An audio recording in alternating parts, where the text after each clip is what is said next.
to her about what we want to do from an AI standpoint. And like right out of the gate, I was like, I want to talk to you about AI. And her initial response was, I hate AI. I hate the companies building with AI. Companies building with AI don't care about humans. And it was like a fundamental, it was like, I'm coming from a place of living in hospitality. Everything I do is about the human interaction, putting an extraordinary amount of weight and pride on that. And that was like a very impactful thing. But I'll tell you, by the end of the conversation, it was when can I get access to what you're building? Hi, I'm John Waldmann. I am the founder and CEO of Homebase. We are the leading team management platform for local businesses, serving over 150,000 of your favorite local businesses and over 2 million workers. We have spent the last year reinventing ourselves as an AI-first company.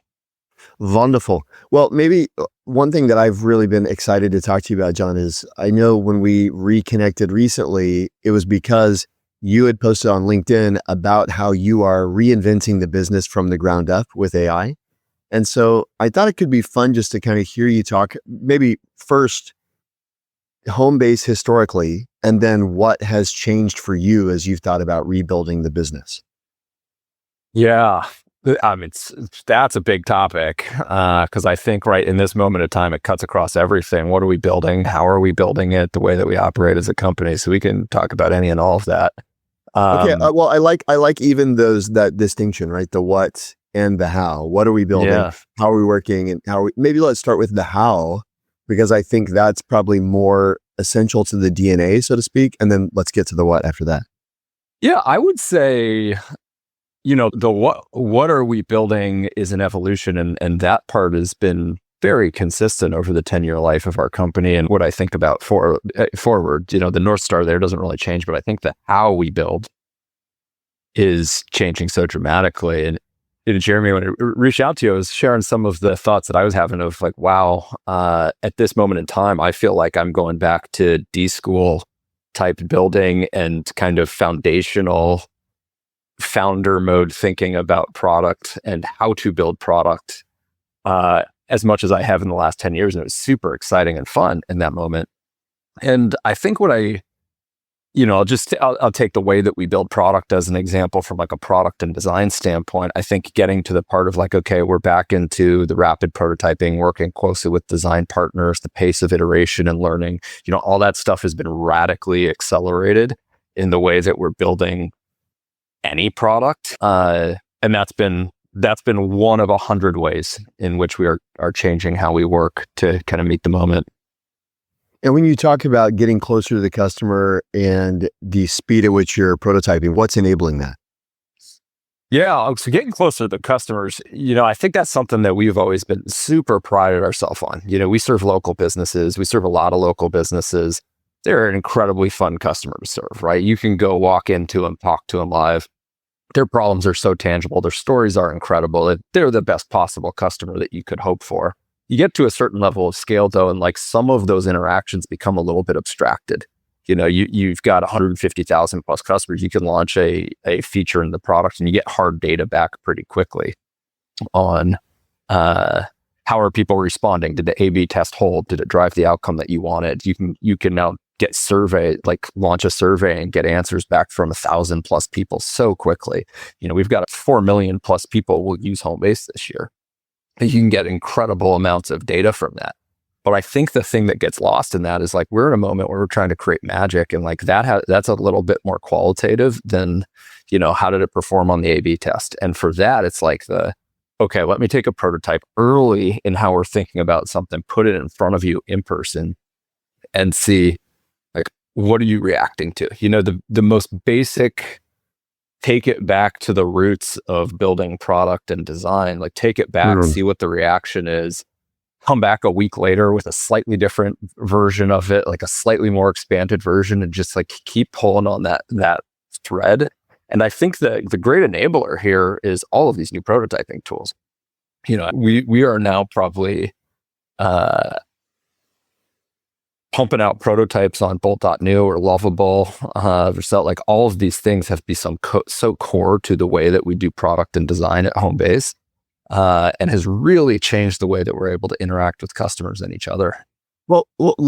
One thing that's fascinating here, John, and I love that you went this direction, is I think when folks who maybe aren't so familiar with collaboration with AI, leveraging AI tools, when they think of AI conceptually, they think it's going to get you farther away from the customer and it's going to put you more towards abstracted A/B tests. But what you just said is, now that we're using prototyping tools, we're getting back in front of people more quickly, more rapidly, which I think is a very counterintuitive impact, right? So what's changed there? Or why has that led to more in-person, almost you could say analog interaction?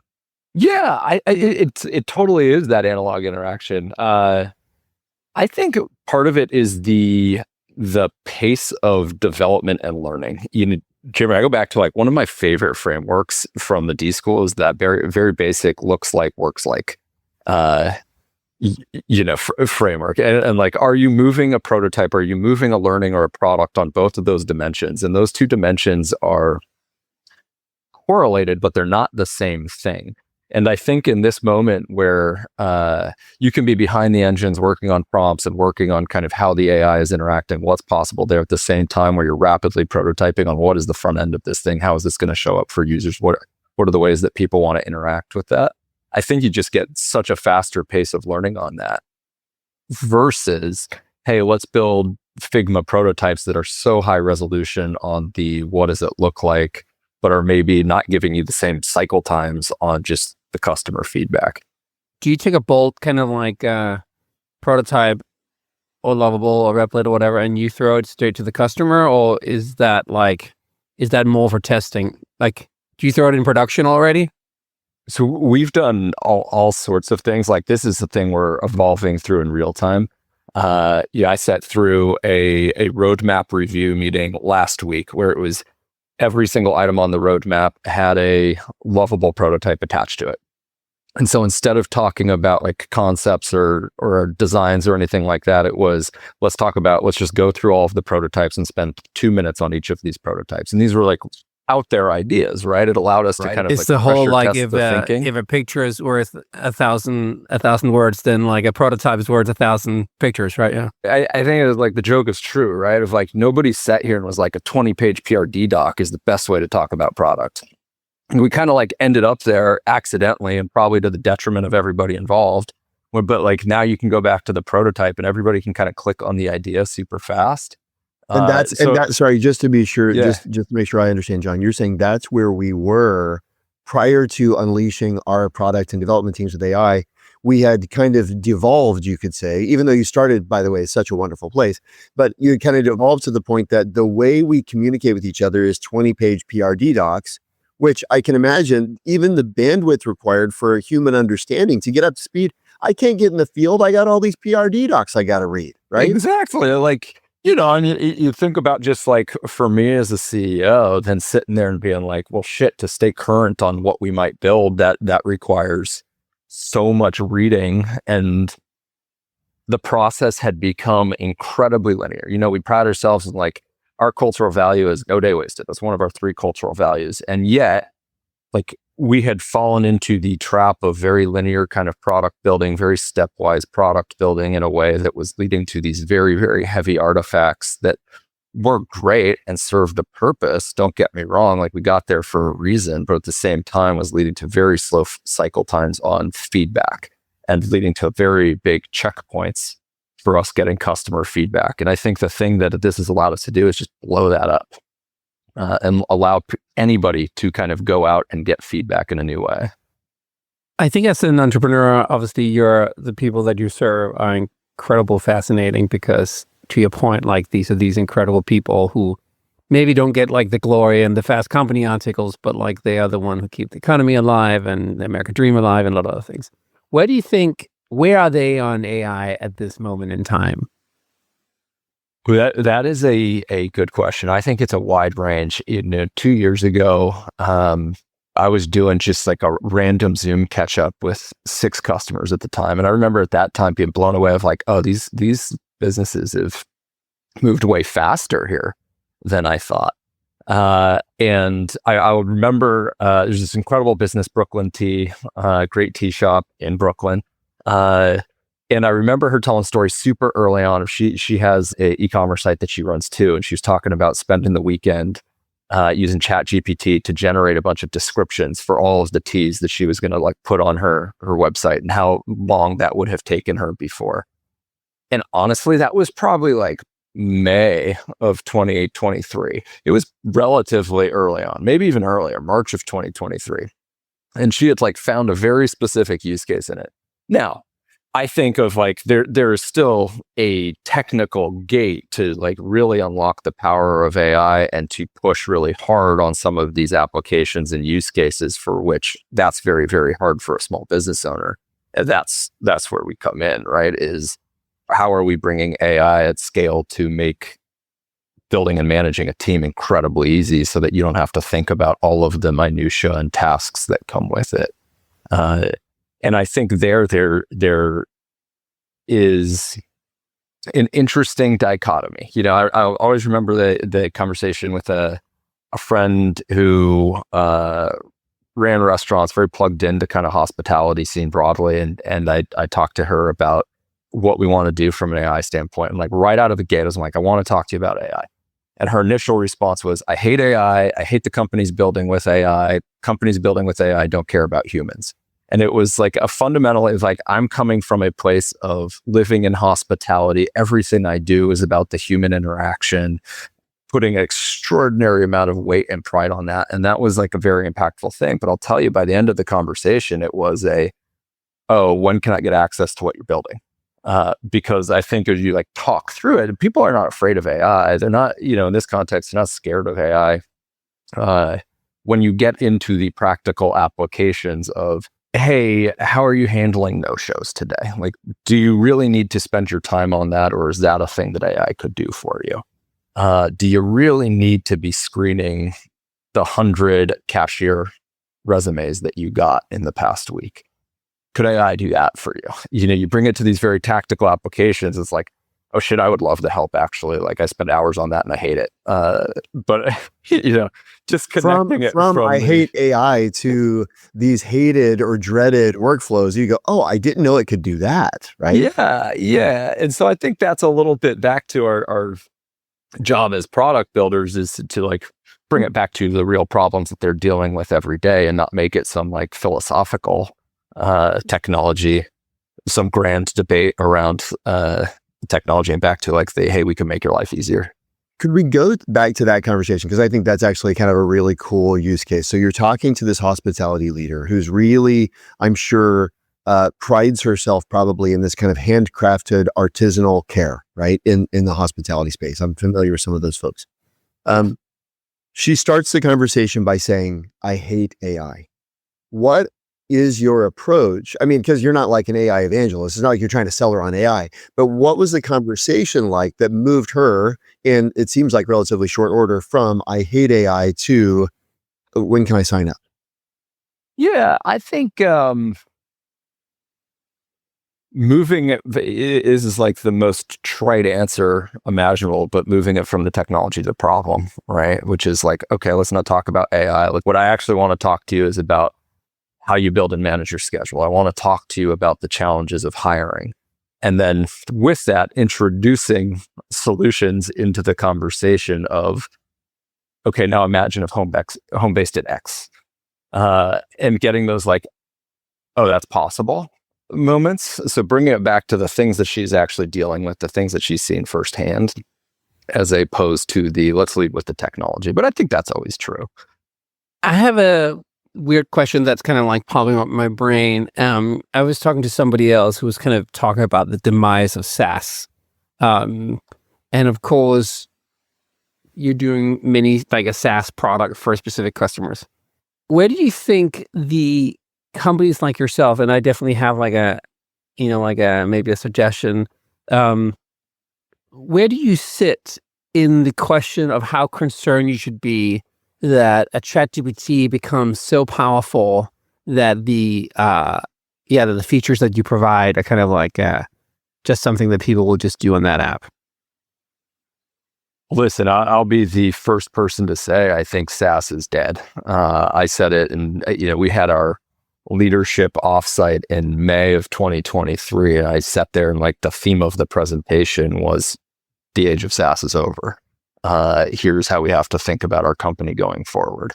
I totally believe that. I think at the end of the day, if what you are doing is, if your advantage is the code base that you had built up over however much time, the size of your code base, the surface area of your product, you are in a bad position because it's pretty obvious that AI tools are going to be really good at writing code, and therefore the barrier to entry of just building product is going down incredibly fast. That the moat of a code base is pretty much done, and that the relative ease of expanding our product and things like that is going to come down dramatically. That's true before you even get to the, hey, what is the role of agents in the future? Just like fundamentally, the cost of building software is coming down. If that is true, then like there's not as much value in software as there was before. So I don't even think you have to believe in agents to believe SaaS is over. Now, if you abstract away from what software is, and then Henrik, you tell me what your solution here is. I think if you extract away from what software is, like, well, fundamentally, this is about helping a specific type of user make their life easier. And if you can totally transform that from like, hey, let's make that work easier by bringing it online, designing some relatively easy workflows and building some automations into that, to like, hey, let's use tools to just do the work for you. You are a profoundly more valuable company to your customers, and that customer hasn't changed. You have just evolved the way that you serve them. And I think that is the jump that every software company needs to make. I don't think every software company is in a great position to do it, but I believe that we are. So that's going to be our focus. Yeah, I think you are too, which is why I dared asking the question. I'm biased. I have a book coming out on the subject, August 5th, called Me, My Customer and AI. And the thesis is basically that entrepreneurship is going to be much easier. So you're going to see more types of entrepreneurs. Companies are going to look different, right? So the object that is a company is changed. And then thirdly, when now more and more people can do it, how do you stand out? And we talk a lot in the book about this thing we call relationship capital, which is, how do you create the authenticity and the authority to understand a customer so well that you can be predicting what are kind of like the problems that we can solve with technology, and then exactly what you're doing, kind of bundle that up. Because at the end of the day, it requires real cognitive kind of resources to figure out how do you take this specific problem that is in the real world, and then how do you apply an LM model to it. And another advantage that I think you will have is that while it's not a network effect, it's a network in the effect in that when you serve so many of the customers that are the same, then obviously you see what works.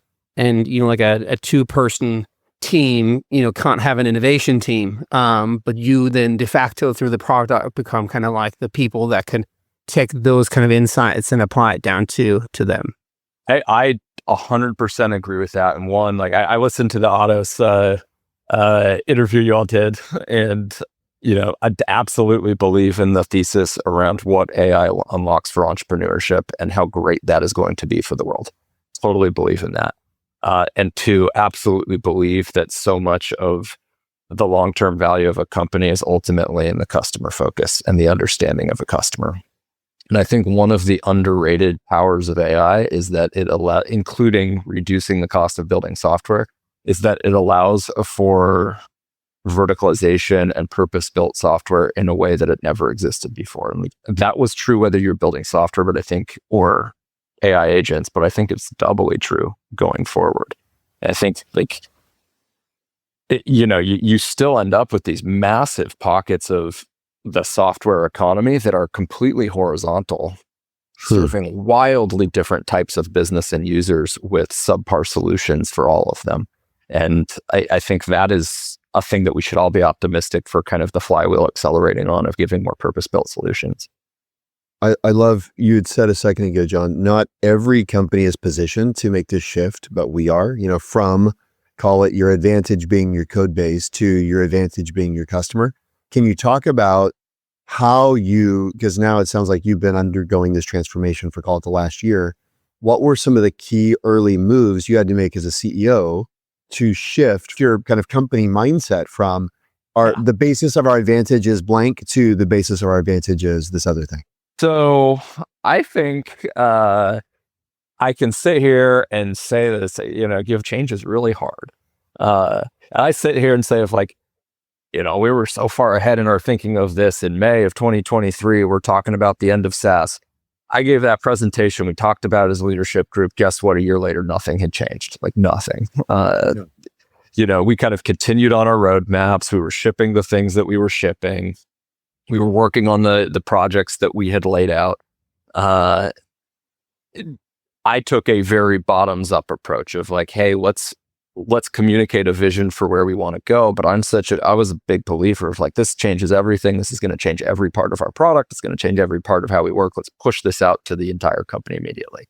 Wrong strategy in a moment of change, looking backwards. I think where we really started accelerating in that change and getting the flywheel going was actually when we started to be more directive on it. And that was, 9 months later, coming out and saying of like, okay, actually, we're going to pick some very centralized teams and we are going to use them to prototype in different ways, whether that's internal operations or the products we're building. We are going to take the people that we have seen the natural curiosity for around these tools, and we are going to elevate them to different positions where that curiosity and kind of experimentation can spread throughout the organization. We're going to recognize that and reward that more publicly in the things that we're doing from a show and tell standpoint, from a team learning standpoint, and then ultimately just being far more directive on you have to use these tools, you have to change the way that you work. And ultimately, of like, this is what the roadmap is. And I will tell you, as a part of that, I took over product again. So I hadn't been running product, but I took it over about a year ago for that reason. It was like, we got to be more directive. I think it's an incredibly important point you're making. And I think a lot of the companies I'm involved in, we've seen exactly the same, where there's kind of like been this invitation to start with from the founders often. And then, like business as usual, because people don't like to change that much. And also thinking like a lot of people who kind of had worked themselves into middle management in various organizations were kind of very comfortable with the way that they've kind of like learned to do stuff. And so I definitely hear from a lot of people the same that you're saying, is that we had to kind of do that. Jeremy and I was talking just before you got on something that Kevin Kelly was talking about in an earlier podcast, where he was comparing artificial intelligence with artificial power.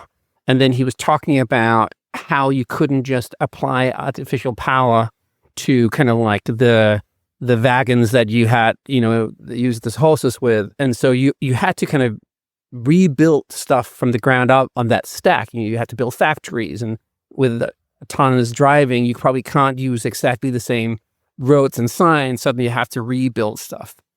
And so what I hear you say is in many ways the same, that if you want to take full advantage of AI, you kind of have to kind of almost rebuild on a quote unquote AI stack, not technology stack, but kind of like technology acceptance stack. Is that what I hear you say? 100%. And I do think that most people will get to an oh shit moment using these tools and realize how powerful they are, and then kind of the natural curiosity can kind of emerge around it. But I do think at an individual level for change, you kind of have to help people get to that oh shit moment, and then give a lot of the tooling, to your point, and infrastructure and change, and be directive of how different the world is going to be in a post world. And I'll share, one of our board members said something really profound, probably a year ago, when he was talking about trying to get the company up this learning curve. And he said is, if you want to get people who are further ahead on thinking about AI, hire some people that are unemployed right now. His point was, one, they're the people who have the time to tinker. They're not day to day in the they're not steeped in the status quo. They're not not busy writing PRD docs. But the other part of it is those people realize that they are not hireable anymore if they don't have a skill set here. And that's a very important thing. And I think if you are a leader in this moment and you care about your team, you care about the people working for you, you're doing a huge disservice to them if you don't kind of push them into the deep end of the pool and nudge them to learn these tasks. I think there's a lot of people that are kind of doing it by invitation and suggestion, but at some point it's like, yeah, I just feel like I would be doing the team a disservice. Like, this is where the world is going. And if they're not developing the toolkit here, we have not served them. We should be the place where you can get up that. How specifically? So say somebody accepts that premise, John, and they hear you say, I wrote this down. I'm taking diligent notes here. You're doing a disservice to employees who aren't up the curve if you don't push them into the deep end. If a leader accepts that premise and they say, well, where do I push? How do I push? What are the kind of levers that you use to push people? So there's a lot of, I think, things that are not going to surprise here. It was things like lunch and learns and trainings. It was hackathons. But I'll tell you the thing that made all the difference in the world. We did 2 hackathons, 6 months, maybe 9 months apart. First hackathon was like, hey, we highly encourage you to use AI. Second hackathon was, you have to use an AI tool. Like, that is the theme of the hackathon. And we do company-wide hackathons. So it's not just engineering or product design, it's company-wide. Guess which one was more impactful for the change management, right? It was like, I get people over that inertia, a little bit of the fear and all of that, because everybody's got like, well, I got all these other ideas that I'm really excited for, and they're not bad ideas. They're always great ideas, but they're not getting people out of the comfort zone in the way that they need to be. And I think part of that was, you start to get the people again that had some of the natural curiosity and were tinkering on it, and getting them kind of within those teams sharing what they're doing and building the agents and showing how they can build prototypes, and kind of leveraging some of those bottoms up examples well. Tops down stuff of like, take Cogen of like, you will use a Cogen tool, and going from like, hey, this is like an optional thing for you to, hey, we expect you to use this as a part of your workflow. So I do think some of it is back to being a little bit more directive in some of this. And then frankly, it's a lot of the commitment of like bringing the tools in, making the investment of third-party tools as well. Yeah. And then how do you integrate? Because I want to circle back to your board member's comment. I think it's so profound and so astute. The comment that hire people who are unemployed right now. One of our favorite, one of probably the most popular episodes of this show to date is a CMO named Russ Summers, who is a very pragmatic episode about how he basically unleashed what he calls a GP team to do the entire marketing function of his new company. And we get deep into the conversation. We go, Russ, where did your knowledge come from? And you know what he said? I was laid off. That's so funny, right? I mean, yeah. And he basically had, and I think one thing, there's 2 really important aspects to what you're saying. One, somebody who doesn't have a job actually has time to invest, whereas somebody who has a job has plausible deniability. Like, when am I supposed to learn this stuff? Yeah. I'm shipping PRD docs. You want me to stop writing PRD docs, right? It's like this weird chicken and egg problem. But the other thing is that I think is really profound that you said is, this person, say Russ, or the unemployed that you're hiring, this person knows it's unacceptable. They're no longer fit for the new world. And they are approaching their season of unemployment probably differently. So one, I just wanted to affirm what you said there. 2, how did you integrate those people? I mean, how did you go about finding the unemployed people who are reskilling themselves? And then how did you integrate them into an environment where you got a bunch of folks who are, some varying degrees of caught up with the status quo?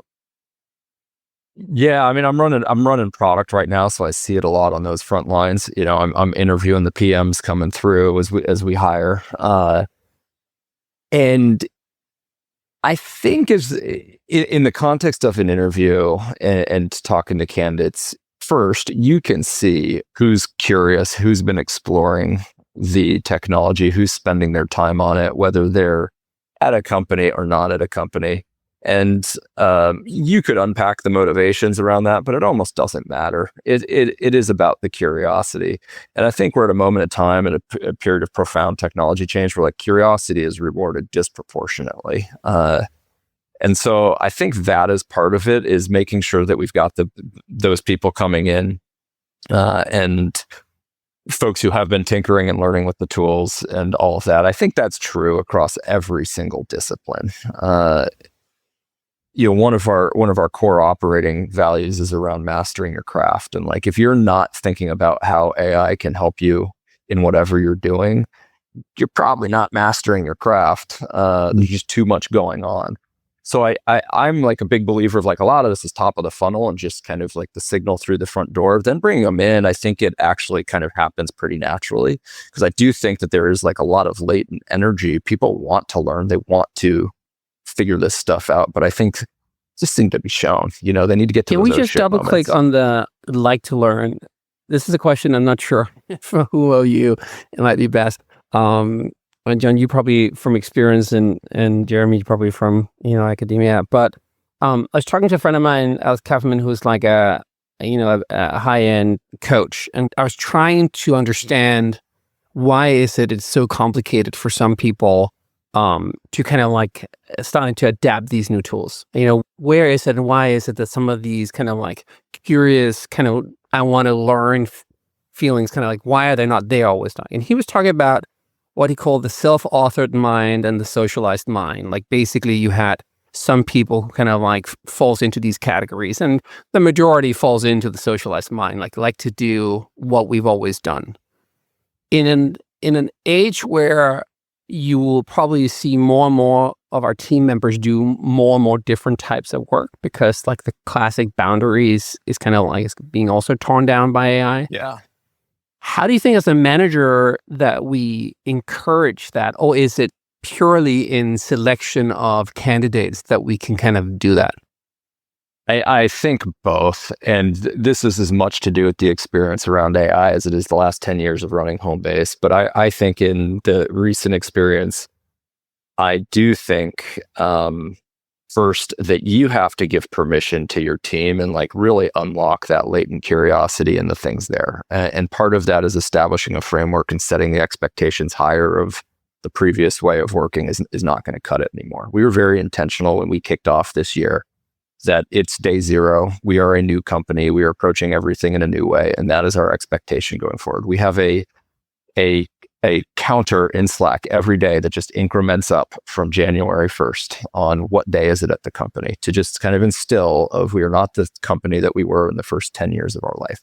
So I think part of this is setting the tone as a leader, and that enables your team to do the same thing. That enables your leaders to be more aggressive and kind of expand the Overton window of what was possible in the company again, because that tends to get narrower over time. I think the second part of it is, hiring a lot of people over time, managing a lot of people, seeing a lot of leaders manage a lot of people. I kind of think now that there are a set of traits and things like this that it's not coachable, but it's probably not worth the time to coach. And I think like we have to be honest with ourselves sometimes of like what we are as a company and kind of where we should be investing our time to bring people along. And that may sound really harsh, but actually I think it is just like hey, sometimes we are trying to fit a square peg into a round hole, and the type of company that we are is just not the right fit for the person that's here. The cultural values that we want, whether that is like where we are today or aspirationally where we want to be, just may not be the same fit for the person there. And I think it's back to like, if you actually care about the person, stop trying to like hammer them into the round hole, and instead just like acknowledge that it may not be the fit that it once was. Can you talk for a second about, let's get super pragmatic. Let's just geek out for a second. Yeah. Things like KPIs, OKRs. What is the evidence? And it could be soft, right? They just have demonstrated they aren't curious. But like, if you think about managing people and you've got to manage their performance and in some cases help them find a better fit, what are the specific things you've baked into the system to alert you to when it's become clear someone's not a fit? I think, we do use OKRs. We've used different variants of OKRs the last few years. For better or worse, we use OKRs. And I do think some of this is like increasingly the objectives are very clearly aligned to the future AI-driven company that we want to be. I think back to roll the clock back, it was like we're setting objectives for which like the solution to it probably requires AI. to now the OKR is explicit on it will require AI. And so at some level, you have to set the outcomes to require the things that you want to see. And if you're then not seeing it, the gap is quite clear.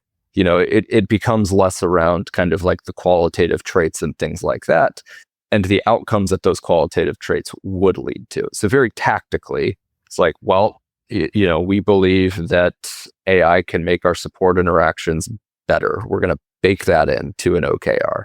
We believe that code gen tools can increase our product velocity. 2 years ago, it was about like setting the goal about engineering velocity. Now, that goal is about adoption of code gen tools and the number of lines of code written by, or the percentage of our code written by AI tools. So it's like a very clear example. Now it's like the light is very clear on who's using the tools and who's not using the tools. So I don't know if that's actually like a good answer for you. No, it's great. No, it's great. I think part of the challenge with, and you've got the benefit of being a more nimble organization, more agile, et cetera. Mm-hmm. I think part of the challenge, if I look across, especially larger organizations, the reason some folks aren't, collaborating with AI tools is because it's okay not to. Inaction is an acceptable action, so to speak. And I think what increasingly has to happen is leaders have to take inaction off the table. Inaction has to become the punishable offense. And that doesn't mean success is required, right? For example, I can imagine a KPI where you say, hey, I want to see 10 AI-driven experiments in 6 months. If you show up, all 10 can fail. That's perfectly fine. We're going to high five, whatever. But if you show up and say, I only did 2, we're going to put you on a performance improvement plan. And if that happens again, you have to look for a new... We can't have people who aren't constantly experimenting on this team, right? That's exactly right. And I think what we had to do was make sure that we were being clear to the team on the journey that we were going on and giving them the support and tools to make that jump. Like I want to make sure that we are a place where people could be trained and developed and find the resources available to make that. But at some point, it does have to be pulled. I think all this is incredible, and you're so kind to be kind of like so honest with the journey, and so really appreciate that. I was curious if we go back to your customers. Let's say that I have a friend who's a tree cutter or has like a small restaurant. Besides, obviously, use Homebase as a vendor that seemed to be doing a lot of the thinking for him. Yeah. What is some of the stuff that you would like? We now talked a bunch about how do we suggest that mid-sized to big-sized companies kind of like are doing this. What would be your recommendation if somebody sat down and said, hey, I run this restaurant, I do this thing, how should they think about like doing the same journey as you've done with your company? Through this change? That's a great question. I'm sitting here as a technology company, and it's very easy for me to say this as a builder, as a company full of builders, of like, how am I unlocking the best version of the team that we have, who are incredible, who are curious, who have learning mindsets? How am I giving them the room to run? I am all about like, let your wild stallions run. Like that's who you want at the company. Those the people that are just like born to run at a certain speed and accomplish great things. Tech is full of that, right? It's very easy for me to sit here as a company and say of like, that's what we're going to culturally be as a company. I think you're running a local business. The nature of your business is so different, and I think that is why a company like Homebase can be so successful, because I think for the longest time, technology frankly did not honor these businesses in what made them so special, so important to the world, what made their teams so unique in what they provide to the world. We are absolutely doing a disservice to our customers if we're saying, hey, in order for your team to take the next step in the journey to be a great restaurant and serve, deliver incredible customer service, they should be spending an hour in front of software every day. That's a failure of us as a company. That's not a failure on them. Like we should be doing the exact opposite, which is like in this moment in time, deliver solutions that are allowing them to get to the thing that they are uniquely good at and the thing that allows them to be a thriving local business today. Ultimately, that is about the experience. It's all the things that exist outside of the tools and how the business runs. It is about the ways that they're using tools to kind of accelerate their special and unique advantages.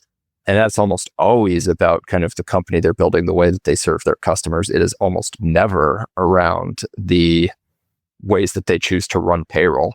There is no unique advantage in that. There is just time spent. The thing that we can hope for as a company is we give them that time back. The other thing we can hope for is like give them the tools to be incredible managers and leaders and automate some of that work for them too, because a lot of them are not classically trained managers and are coming at this as a first-time manager or first-time leader. So I think we have a role to play there. But I think the part of the world we serve is like, it should be more enabled than kind of technology first. Is there a world, John, where your recommendation, I don't know if this is a statement or a question or what, it's possible that your suggestion to these folks, if they ask you, how can I become augmented with AI?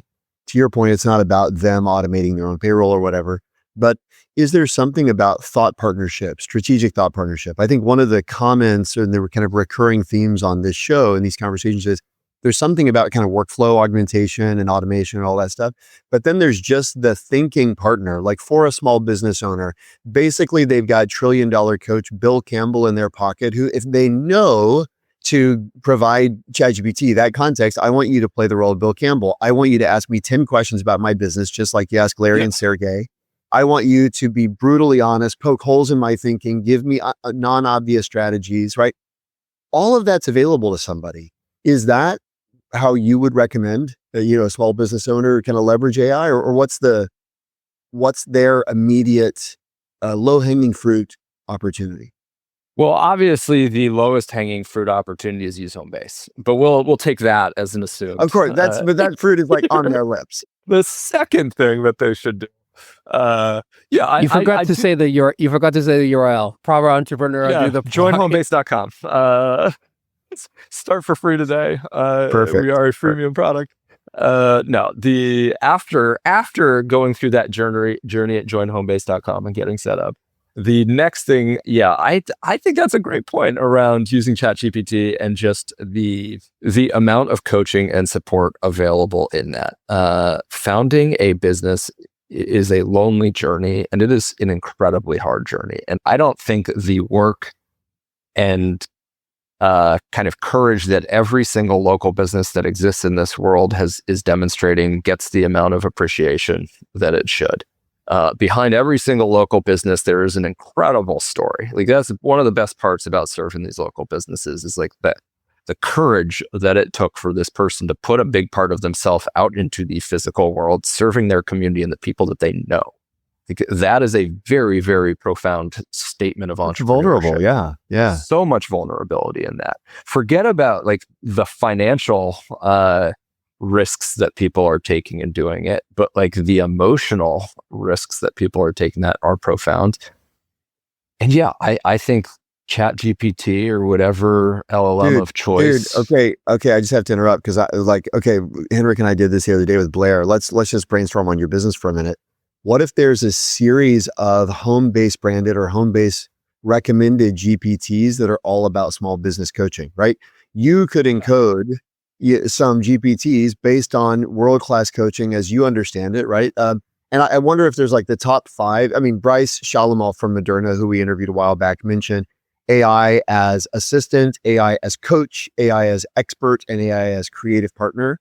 So even take those 4 things. It's like, what if there's the Homebase assistant, which is just a custom GPT, but I wonder if that might be a really interesting way to kind of build trust with small business owners. It's like, you can if you pay you may not even have to pay OpenAI to get access to GPTs, but we've built these tools to demonstrate the power of, coaching, expertise, creative assistance. I think that is a wonderful and provocative idea of, there's so much of this that we're putting in and building Homebase around of how are we bringing help to the tasks and the things that you have to do and the regulatory risk, and how are we offloading all of that from you to us in your brain. But I do think that there is a part of this that is emotional too, and being able to provide that coaching and support in a packaged way to a business owner or a leader.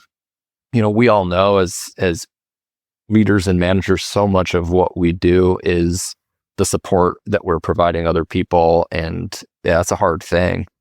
So yeah, I like that idea.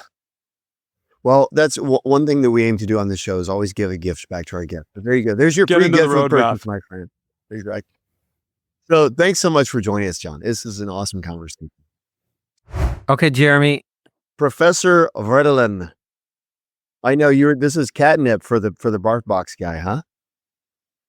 I see what you just did there. See what I did? We, 1st of April, the day yesterday of this recording, announced our cat box, where we're just sending out an empty box to people, to the cats to play in. 1st of April, though. So there you go. That's so funny. But, okay, so, I mean, like, a lot of things obviously resonate a lot with what John was saying.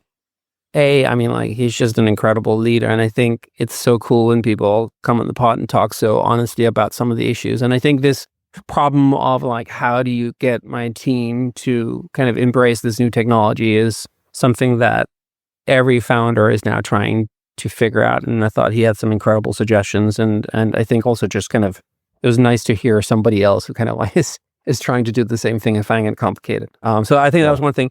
I love that you had a quote on inaction is an acceptable action. And I think for people who run this organization that thrive to be more AI first, just will have to stop accepting that because there's just, and I think, as we've been doing this podcast, I think we also started with this curiosity mindset of like, how do you do this? And how do you get people to walk the path? And how do you inspire and make sure you do the Slack channel and stuff?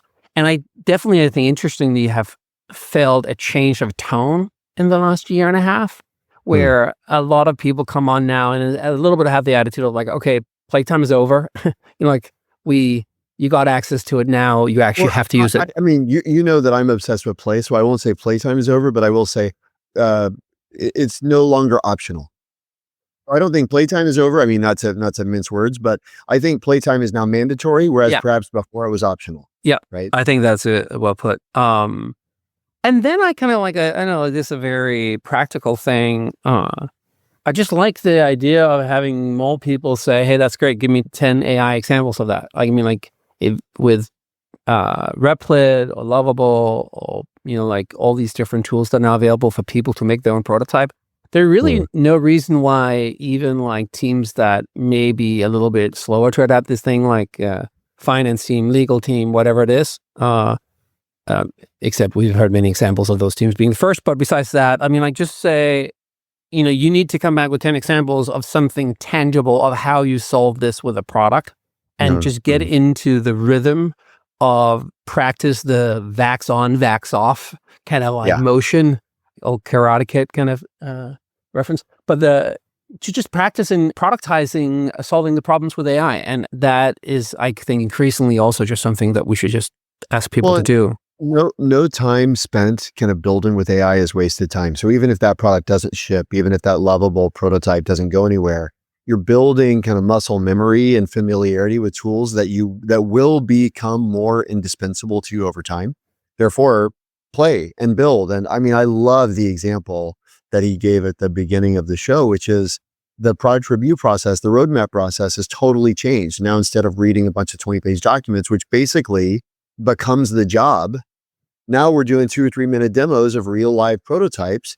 And all of the time that we were spending reviewing our plans is now been redeployed in the field, where we're able to be learning and inspiring and getting feedback. It's just this incredibly counterintuitive reality, I think, that an AI augmented workforce is far more able to be more human than the workforce without. And I think the fear of kind of cybernetic organization and like all of this vernacular is actually, there's scare tactics that keep people from being able to be more human, to spend more time with their customer, to find better problems to solve, and on and on. I also loved, I think he mentioned a cultural value as mastery of their craft. And this idea that AI must become a part of what it means to you to master your craft. That is a really well stated point, that if you have a craft that you are mastering, if you aren't incorporating AI into further mastery of that craft, I think what he said was, if you don't see that, you're blind. Or at least that's what I wrote down. Maybe that was my interpretation, but to me, it's a great reframe of what does it mean to have a craft and master it? You now got to incorporate AI. Is that it? Not as in, is that it? But like, Is that all? was Wait, that that's all? That's all you took out? I have like 9 pages of notes here. I can't read and speak at the same time. I think, one thing I will say that's pretty, was great is, the irony of, or I don't know if it's irony, but the hospitality person, who hates AI, who once you start to imagine you go, oh, well, I don't really want to do that. Oh, and I don't want to do that. I thought John's kind of clever shift from, it's not, the conversation shouldn't be about the technology. It should be about the problems we're solving.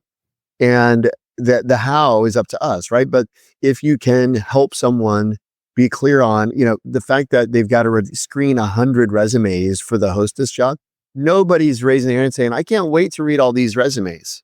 They're saying these resumes are actually keeping me from running my restaurant, right? I think shifting from a focus on the technology to the problems that it solves, I think is really brilliant. I think that's it for this wonderful episode. Henrik, what's our code word?